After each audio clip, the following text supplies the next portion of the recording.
Marni, you mentioned that you've got 3-iron in your bag. As kind of the Iron Man of Titleist, do you ever feel any added pressure when you're, probably on a par 3 and you're teeing up an iron and people are looking at you? I do, but I have to admit, I also like that, right? I also like being able to show people that a 3-iron can be hit high in the air. Yeah. Especially when I'm not that fast, right? They're like, wow, you really hit that pretty high.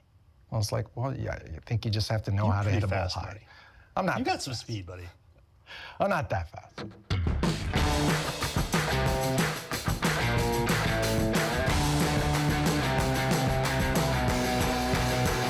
All right, well, you know what? We're gonna do a little Team Titleist talks today. And our friends at Team Titleist, turns out they have a lot of questions. And one of the big ones is we've got a lot of players that are playing some older generation irons. And there's some belief out there of, will I really notice a difference? And if you would, maybe for anyone who's playing like an AP1 or an AP2, which you're obviously, we sold a ton of those. Your team created a great product in those. But now as we've moved into, and we're in our 3rd generation of T-Series, what are some of the things that the golfer is gonna notice that's really a different and an upgrade from irons that are 4 or 5 or even older? Yeah, I mean, you're talking AP line goes back quite a ways, right? I think in 718 was the first time we even attempted to do some COR in an iron. Yeah, right. So put a little more speed into the face. Right, exactly. And so we've come a long way even since then, right? So we're always trying to improve our long iron performance, trying to get the ball higher in the air, trying to get those long irons stretched out to give you more distance in those lofts, especially. We're always trying to improve feel as well. And and we're also trying to improve the look and overall packaging of the club as well. Well, let's just put more of a fine point on it. Is someone going to notice benefits that you just talked about? Will these irons feel better? Will they fly higher? Are you going to get a little bit more ball speed? Absolutely. So as you go up into the set towards the mid and long irons, you're going to notice more difference, right? So where we've added those technologies like the L face, the max impact, the larger amounts of tungsten moved out to the heel and toe, you're just going to notice it flying higher, going faster, and the club head will be more stable at impact, which results in better feel as well. One of the questions that we get from quite a few of our Team Titleist members are, hey, I've already got the 1st generation of T-Series, or I've got the 2nd generation of T-Series. When should I switch? And how should I switch? How do I make the determination of when is the right time for me to upgrade my new irons? Every time we're making a new product, there are going to be improvements in that new product. And you have to ask yourself, am I willing to pay for those improvements right now, right? Versus what you have in your bag. Yeah. So, and for us, long and mid iron performance is where you're going to see more performance difference. Feel certainly throughout the set, in all of these irons. So if you're someone who's sensitive to feel, if you're sensitive in feel in terms of turf interaction, there's been changes there too in the newer sets versus the older. So and certainly the looks of the product too. So some people want to upgrade because they want something shinier, right? But all these things together, can help you make your decision. I think the other thing can help you is, hey, we offer fittings. Bring your old clubs, try them against the new ones, and you get to see firsthand and experience all the things you just said, Marni. So not only are you going to see those 3Ds we've been talking about with iron performance, but you're going to feel a difference in the new irons. And then certainly there's some new models that didn't exist before. T150 is different than anything we've had before. And T350 is way different than anything we've had before. So it's cool to have those join the lineup along with stalwarts of T100 and T200. Absolutely. You like to play golf, you see a lot of golfers. What do you tell golfers when you're looking in their bag and you see that they don't have any Titleist irons? And you ask them about it and they're just like, I've never really tried Titleist irons. What do you tell that person? You tell them they should. I said, and there's good reason for, all the technologies we put into ours. And I think, one of the things that we talked about earlier was tungsten, right? So, yeah. And how we have lots of tungsten, but how we use it is also different from the competitors, right? So we use a lot of it, but we also split it up into the heel and toe to give us the best combination of CG location and high MOI for club head stability and launch and everything else, right? So yeah, Dan Stone, who led our R&D team for years, used to say that at every blade length, Titleist makes the most forgiving iron in the game. Sure. Yeah, I back that up. So, and really, so if you're playing an old set and you haven't tried one of ours, I mean, there's just so many reasons for you to go out and give it a try. You won't regret it. Marni, one of the things that really impresses me about you and your team is that we go into creating new irons with this idea of how are we going to fit them? How are we going to expose these to players and show them the benefits? And your team is really honed in on these 3Ds, that real consistent carry distance, tight dispersion, and steep descent angle. Why are those so important when it comes to iron design and iron play? Well, because they're all key aspects of being accurate and getting accurate distance, which is really the main focus of iron performance. When you pick up an iron, you've got a number that you want to hit, right? So you want that club to hit that number, and if we can deliver that number to you more often, every time you hit it, then that's a better golf club for us. That's a better iron. One of the things we hear from players all the time when it comes to irons is how important feel is. And I've got to imagine for your team, it's a little bit of a challenge because certainly when I've had a chance to talk to those players and ask them how important is feel, they explain it's very important. But then when you say, describe feel to me, it seems like we kind of get almost a word salad out of people, all of these different terms and different ideas.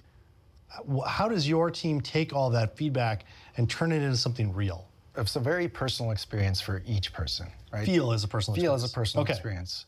The experience of the impact of the golf ball with an iron especially, right? So people have this expectation of what they want to feel at impact. And that is a resultant of tactile sensation.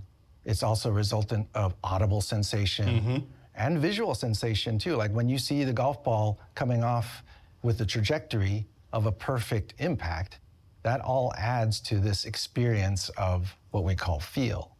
And so being able to deliver that more often for the golfer and being able to target that is something that is very important because it can make or break someone's experience of the club. If it doesn't feel good to them, they might not buy your product. They might not play it. Well, I think the challenge for your team is how do you take and impart this incredible sensation of feel, but at the same time be able to deliver on, you mentioned COR and putting that in an iron. You mentioned the 3Ds of iron performance. How do you balance those together? Yeah, it's not an easy task, right? But we have technologies like max impact. We have technologies in the high density tungsten that we use. And of course, how we engineer the overall platform between the face, the structure of the body, the placement of the tungsten, any supporting structures, how, like, say, our muscle plate is attached even to the body. All these different aspects are used to manage vibration, which then translates into feel, sound, all the tactile experiences that golfers get. Titleist has got this proud heritage of being used by some of the best players in the world and kind of at every level of golf. Is there any, and then, occasionally we'll hear, boy, I'm not good enough to play a Titleist iron. What would you say to that person? I'd say that's not true.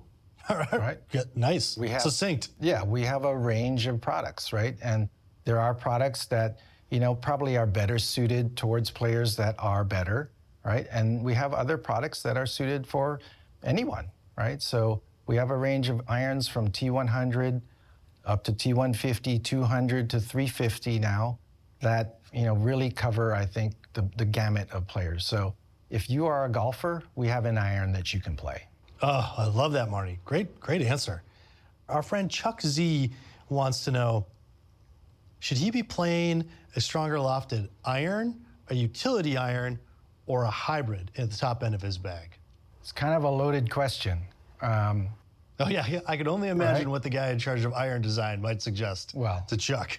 Yes, I mean, I could give you the biased iron and just say you should play an iron, right? The stronger lofted iron. However, we believe in custom fitting. You should go get fit, especially for that part of the bag. If you can experience a long iron at one of our fitters that has our long iron fitting kits, go experience the long irons for yourself and see which one performs best for you. Because sometimes you're not as shallow, right? Shallower swings can play stronger lofts in their long irons, or all their irons, actually. So, but some people who are steeper, hey, maybe a hybrid is for you. You know, but I'm not saying that one size fits all. You should go get fit for that part of your bag. I love that, Marni. And I know that we talked about those 3Ds and how important they are. And we take those 3Ds of consistent distance, really tight dispersion, and steep descent angle, and we add to that through our fittings 5-mile-an-hour ball speed gaps. And that's really where we identify where do you stop playing irons, and maybe it's a different chassis that you need as you go up through your irons. And by chassis, we just might mean, boy, maybe play T150 in your short irons, but in your long irons, we're gonna put you in T200, maybe even T350. Or is it time to make that leap to utility iron, to a high lofted, or to a hybrid, or even a high lofted fairway? There's so many great options on the top end of the bag. You know, some people are more sensitive to spin characteristics. So like hybrids tend to have a little bit more side spin than irons. So if you are more sensitive to that, maybe an iron is better suited for you. I love it. You're still pushing irons on everybody. Just very nice. Just a little bit.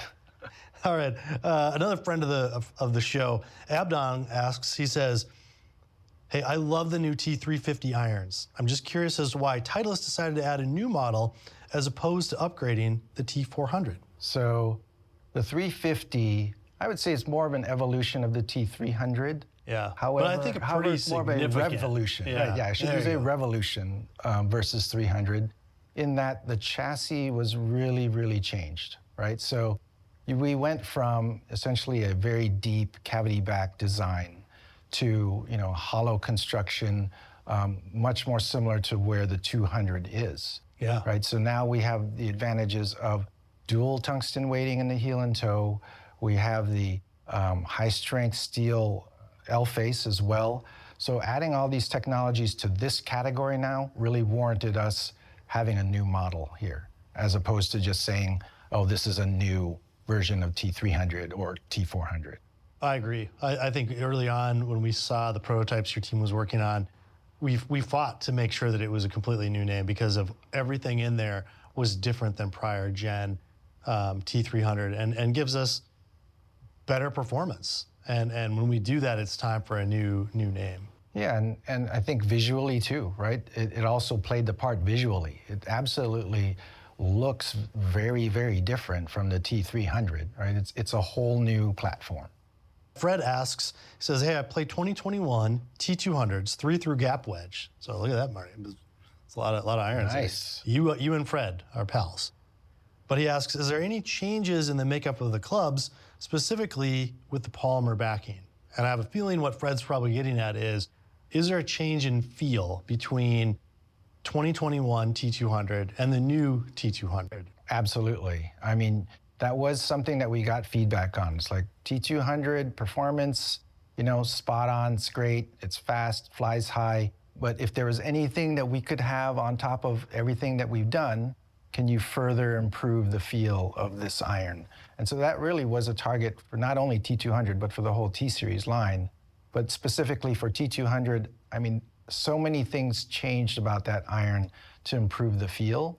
And if you're talking about the polymer muscle plate, right, how that's attached, the ribbing behind that, like, I mean, you can see on this here, right, you can see that there's ribbing that behind that was added in there. Again, we're changing the stiffness, we're changing how it's attached, we're changing the structure of the casting as well, where we place the max impact core, how thick the max impact core is, the thickness gradient of the face. All these things add to the feel that we got in the 2023 T200. Well, I think that's the feedback, Marty, we've gotten from our tour pros is such a significant upgrade. They already felt like they were getting great performance when we talked about those 3Ds of iron play, but now they've got this terrific feel in T200, and certainly we're seeing it in the marketplace as well. I think we've got probably the best in class feel in that player's distance iron that has a kind of a hollow construction or an unsupported face, because you do want that speed, you do want that forgiveness, but at the same time you want that great feel. we're really fortunate right now to have the type of product performance that we have. And one of the things we haven't talked about yet is the Viz ID, something that you and I and team spend a lot of time on. And I think that we take pride in a lot of things we do here. But I love the fact that every little detail is really scrutinized, from the shape of the irons to the look of the irons. If you could, why don't you tell our listeners a little bit about what that process is like? Sure. Well, first, for people that don't know, Viz ID stands for Visual Industrial Design. Right? So they may not know that. Yeah, good one. But that process, there's some tension there, right? Because typically we'll come to the Viz ID team with a platform. And the platform comes with constraints, right? And the constraints make the Viz ID team's job a little bit harder, right? We say, hey, we need to have this weight here, we need to have this opening there, this portion of the head needs to be this thick or that thick, right? And so there is kind of this collaboration and this back and forth of trying to have the win-win solution, right? Yeah. And, it's something that we're very proud of, that at the end of each successive line, we like to take a look at it and go, not only is this better than what we've done, we definitely believe that it's better than anything else in the market as well. When you think about the look of our clubs, it really leads into this next question from another one of our big fans, Dale, where he said, it looks like you've really designed this lineup to be set up where you can do some blended sets. And is that something, now that we've had a couple months in the marketplace, are we seeing that? Yeah, absolutely. We're seeing the majority of our sets come in with more than one model, right? And it's not just, 100 to 200. We're seeing it all the way up through 350s coming in blended as well. So, yeah. I'm really excited about that, Marni. One of the things that we shared with media members and others was that, boy, over 80% of tour pros have a mixed set. So why wouldn't the amateur golfer follow the same path? But I think it starts with, you've got to go get fit. Right. And we're getting more and more golfers taking the time to go do a proper fitting. And we've also created a lot of the fitting tools. So at all of our large national accounts, indoor fittings, we've offered them up a long iron pack. So you can really figure out, where do your irons stop and where do you go to either a larger chassis, so maybe a bigger iron, right, or do you move up into that hybrid utility iron or high lofted fairway? Right, so true, so true. Okay, Marni, we're gonna get personal here for a minute. Uh-oh. What irons do you play and why do you play them? Okay, so I have a blended set and I play let's start from the top down. I play a 3-iron T200 model. A 3-iron? A 3-iron. Of course you do. Which you've seen me hit, so yes, you know. And I have four. Since you're intimating to the team, Marni hits his 3-iron terrific. It makes me jealous every time I watch it. I have a very shallow angle of attack, so, and I think that's something that more people could certainly learn to do, in terms of being able to hit a long iron well. But there's other products now, so again, you don't have to play a long iron. The next part of my set, 4 through pitch, is the T150. So I am not the fastest golfer. Obviously, I'm all of 127 pounds, right? That's not very heavy. And so. But you look great. So, thank you. So I can use a little bit of distance, and because of my shallow angle of attack, I have no problems playing the 150 with a 2 degree stronger loft versus T100. I get plenty of the 3Ds that I'm looking for. And really, the size, the look, the feel of 150 is something that I really enjoy. So. Well, and Marni, last time we played together, I also noticed that you were testing out some custom finishes, yes, some prototypes. Yes, my T150s actually have a black finish on them. It's a PVD finish that we're looking at. We're always looking at black finishes to see if we can get, a slightly different shade. And if we can get more durability out of it, that's always a good thing for the black finish. But, it's always neat to see an iron in black. How does it make you feel when you're out playing golf and you look in someone's bag and they've got really old irons? Maybe they're really old Titleist irons, so you don't have to feel that competitive rift. But you see somebody who's got something from a little too old. What do you say to that person? Yeah, I ask them why. Why are you playing these old irons, right? Because a lot of them, there's sentiment. Sometimes there's a financial reason that, they don't have money to buy new irons right now. But Yeah, I mean, I try to let them know that if they're really old, that they are missing out on some performance for sure, right? That could be helping them because I think everybody wants to play better golf, and certainly modern equipment can help for sure, and especially ours. Marni, you mentioned that you've got 3-iron in your bag. As kind of the Iron Man of Titleist, do you ever feel any added pressure when you're, probably on a par 3 and you're teeing up an iron and people are looking at you? I do, but I have to admit I also like that, right? I also like being able to show people that a 3-iron can be hit high in the air. Yeah. Especially when I'm not that fast, right? They're like, wow, you really hit that pretty high. I was like, well, yeah, I think you just have to know how to hit a ball high. Marni. I'm not. You got some speed, buddy. I'm not that fast. Marni, we've been together on a lot of these trips this year, including for some tour launches.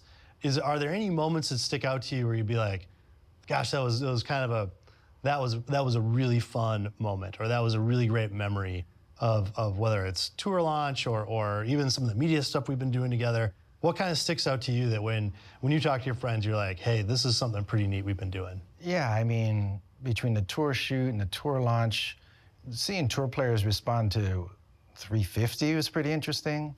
Being able to watch Peter Malnati hit the 350 on tour. That was pretty neat.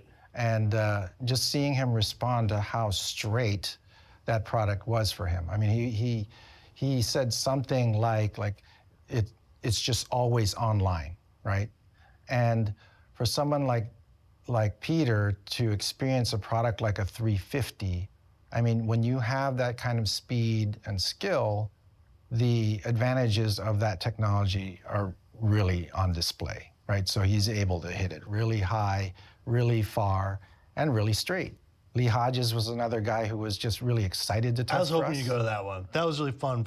I really enjoyed watching you and Lee spend some time and to see his excitement. But please, continue. I mean, there's a video of some of it, right? But yeah, I mean, he was the guy who was really excited, was one of the first players to put the clubs in his bag. And guess what? He was one of the first players to win with the new irons as well. So I remember him looking back and telling you that he had never hit a 6-iron that he loved as much as this new 6-iron. And he was joking with his caddy about how they were just going to lay back to 6-iron distance on all the holes to just have that in because he was so confident with it. Yeah, he did. And if you have the chance, you have to watch the video of him because the sound of his voice, the reaction in his face as well when he was hitting that 6-iron, it's priceless. Marni, both you and I, we nerd out on some old irons, whether it's shapes or designs, some feel aspects of them. Is there an iron in your past, whether you made it or not, that you look back and you're just like, this was pretty innovative, this is pretty cool, or it did something unique that you're like, we're gonna improve upon this? Well, I mean, certainly, in recent history, like some of the concept work that we've done. Oh, I love that. That's a great answer. So between C16 being the Trailblazer and then the whole CP line between the CP01 and the O2 and the O3, I think I like talking about the CP02 because it's kind of a hidden gem, right? I believe that when a lot of people who that's the smallest one, right? Kind of shaped on like a CB platform. It's actually based off of our muscle back size, right? So it's essentially a muscle back with everything that you can throw at it. Yeah. So it's got the very compliant face. It's got all the tungsten in the heel and toe, and it's got this great muscle back shape to it, right? So if you like that look with all the performance in it.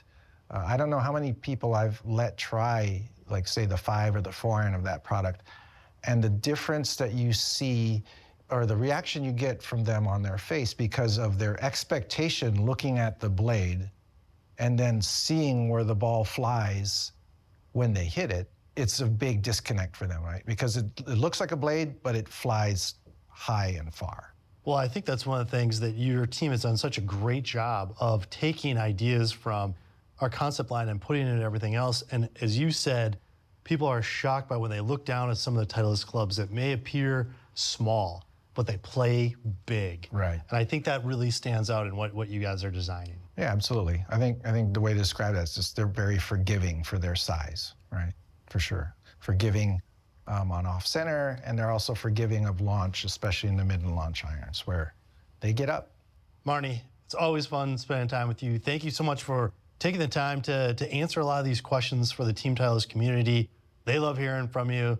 They want to see you, so get ready to go to some Team Titleist events in the new year because you've built something that's pretty incredible. Thank you, and likewise, it's always fun to be here. It's always fun to talk about product, and I'm willing to do it anytime, anywhere, with anyone. Great job. Thank you.